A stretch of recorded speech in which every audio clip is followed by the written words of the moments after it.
Ahora sí, continuamos con el programa y hay una entrevista. Junior siempre me sorprende, y vamos a conversar con el ingeniero José Antonio Van der Horst. Es un científico prácticamente, por lo que me cuenta. Y bueno, vamos a hablar de un tema que a mí me interesa mucho, la democracia vinculada a una serie de procesos. Y los indignados, es un movimiento originario de Europa, de España. Vamos a dar la bienvenida rápidamente al ingeniero José Antonio Van der Horst Jr., usted que es el manager de él, introdúzcalo y que explique la situación. Curioso. Sí. A propósito de que el próximo día 15 de mayo se cumple 11 años del movimiento 15M, que no es más que el movimiento de indignados que se desarrolló en España a propósito de todos los temas de los problemas de la democracia española. Entonces, el doctor es un estudioso del tema de la democracia y él ha estado dando seguimiento a ese movimiento de indignados que ocurrió en España, pero que después también lo vimos en Wall Street, en Nueva York. Entonces, de ese tema vamos a desarrollar esta conversación. Muchas gracias por haberme invitado y con muchísimo gusto esta coincidencia que tuvimos en el día de hoy que me ha permitido venir a este programa a exponer esta idea. Lo que sucedió en España vino luego de lo que sucedió con la primavera árabe. Y después vino el Occupy Wall Street en Estados Unidos.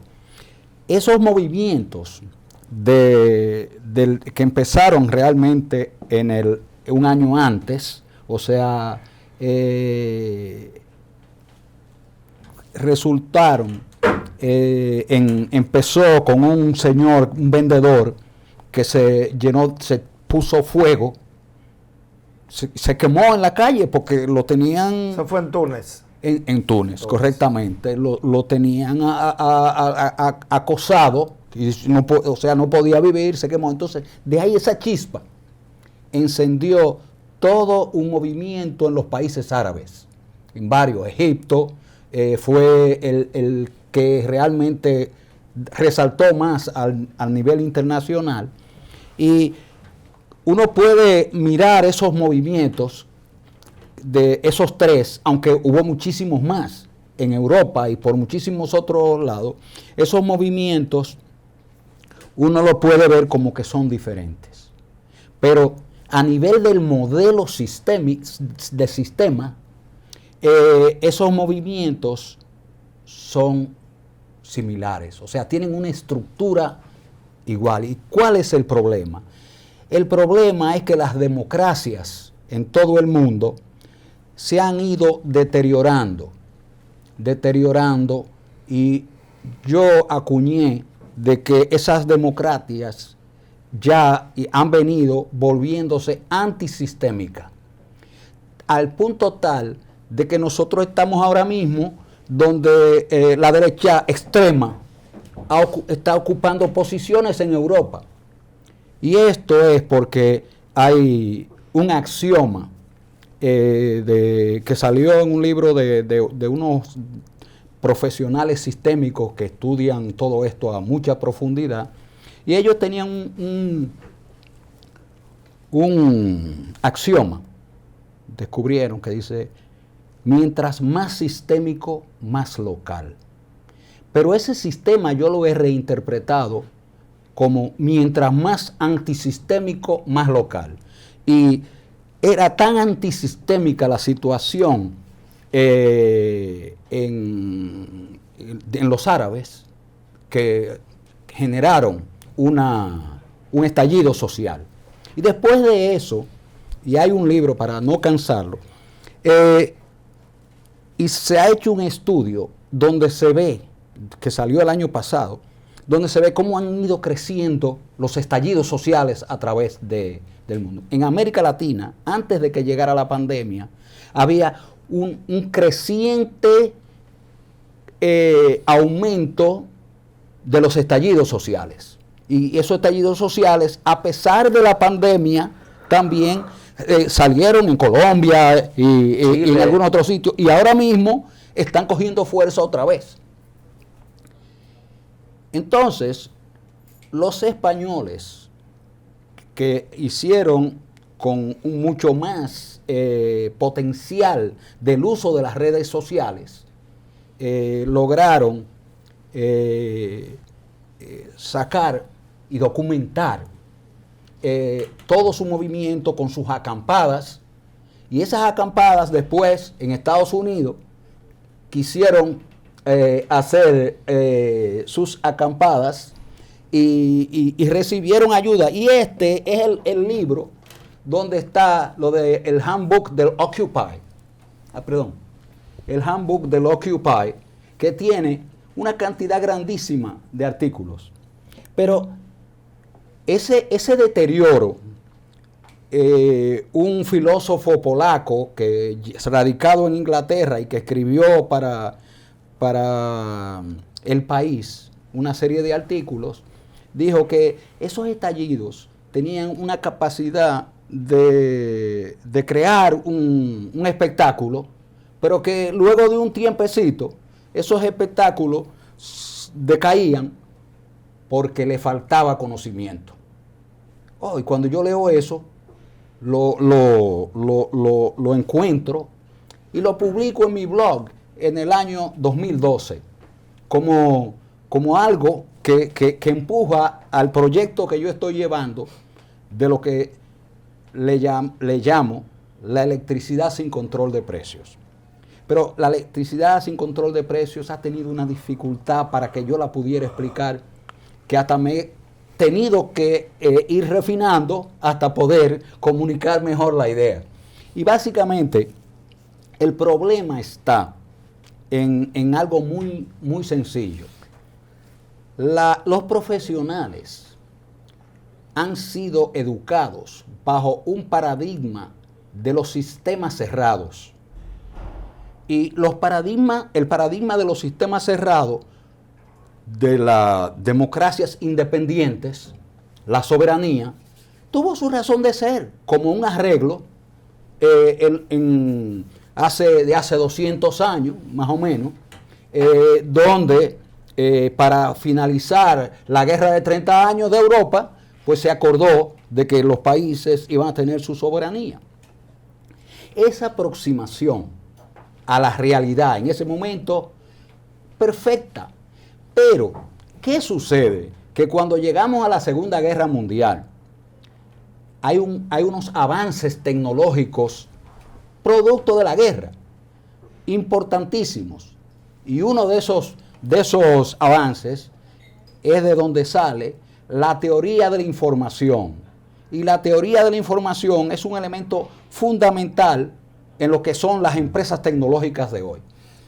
Por casualidad de las casualidades, yo me gradué en la Universidad de Cornell con una beca de la CDE, y uno de mis profesores me invitó a hacer una maestría y doctorado en teoría de información. Y en el 68 entré y me gradué en el 72. El 72, esa es la fecha donde están pasando todos estos acontecimientos. En realidad, en el 69 hubo unas manifestaciones contra la guerra de Vietnam grandísimas, y la viví en la universidad. Pero el punto central no es que solamente el modelo educativo de las universidades estaba concentrado en sistemas cerrados, sino que la cantidad de disciplinas han ido en un aumento creciente, o sea, no solamente creciente, sino disciplinas que tienen una dificultad grandísima de entenderse una con otras. Doctor, ¿qué impacto tuvo el movimiento indignado de España en la reconfiguración política de ese país? El problema es muy simple. No es solamente en España, porque también han pasado cosas como esa en Europa, en muchos otros países, y Inglaterra se separó de la Unión Europea, Estados Unidos cambió y eligió a Donald Trump. Todos esos procesos están muy interrelacionados. El problema ha sido de que el quítate tú para ponerme yo, que las democracias antisistémicas la han reemplazado por democracias antisistémicas. Y no solamente la han reemplazado por antisistémicas, sino que han sido democracias que cada vez son más antisistémicas. O sea, más alejadas de las necesidades de la gente. Pero debo decirle algo. La gente se queja de la democracia o de las democracias. Hay diferentes tipos de democracias. Sin embargo, lo que se le llamó en primavera árabe, Sí. todas retrocedieron otra vez a dictaduras. Y en las dictaduras no hay ningún tipo de democracia. Hay písame la cabeza. Entonces, en las democracias liberales hubo revueltas. Y la gente critica las democracias, pero tienen una ventaja sobre las dictaduras. ¿Qué se puede hacer en China? ¿Qué se puede hacer en Cuba? Donde un grupo de niños descalzos salió dentro del comunismo y los muertos de hambre fueron los que salieron a protestar y están presos a 20 años casi todos. ¿Qué se puede hacer en Rusia? ¿Qué se puede hacer en Corea del Norte? ¿Qué se puede hacer en Eritrea? ¿Cómo es mejor, con democracia o sin democracia? Muchas gracias. Yo creo que vamos a pasar al próximo espacio, ¿o no? No, siga. Sigo, ok. Lo que sucede cuando el filósofo Bauman le escribe a los españoles diciéndole que le falta pensamiento, lo que falta es un pensamiento para las redes, los sistemas abiertos. Porque los sistemas abiertos tienen la siguiente configuración, y es que cualquier cosa que uno hace en un nodo de un sistema abierto puede repercutir en otro modo, creyéndose algo bueno, tiende a repercutir en un otro nodo y a lo mejor con mucha maldad, porque las consecuencias no estaban estimadas. Entonces, dos profesores de la Universidad de California en 1973 explicaron este problema, y porque no podían, estaban estudiando, profesores de planificación, escribieron un artículo donde ellos destacaron 10 elementos sobre los problemas de la planificación para las decisiones políticas, y le llamaron problemas perversos, en realidad en inglés wicked problems. Y el poder político ha descartado hasta el sol de hoy entrarle a esos problemas, porque lo consideran como que no se pueden resolver. En realidad, en diciembre del año pasado, publicaron en una universidad de Estados Unidos un simposio de que después de 50 años, en realidad de eso se hablaba desde antes del 72, o sea... Le queda un minuto. Concluye la idea. O sea, la idea es que hace falta atacar los problemas sistémicos, y yo lo ataqué para la electricidad y no me han hecho caso. Y tuve que seguir hasta encontrar problemas de la democracia. Esas son el problema de la democracia, debilidades de la democracia. El problema de la democracia, y los problemas de la democracia se solucionan con democracia, Marino, no con pantalla de democracia, porque a veces quizás me faltó. Yo identifiqué antes de las elecciones de Estados Unidos que lo que estaba sucediendo era que Estados Unidos estaba impulsando la globalización oscura, y la respuesta de Trump fue la desglobalización, y lo que hace falta es la globalización brillante. Muy bien, muy bien. Gracias al ingeniero José Antonio Van der Horst. No hay nada de eso aquí. Un científico, ciertamente. Tú sabes que a nosotros nos da brega entender a los científicos. Sí, a veces es Aquí hay complicado. pocos científicos en este país. Gracias por haber venido. Junior, nos vemos, señor, en la próxima entrega de Sobre los Hechos.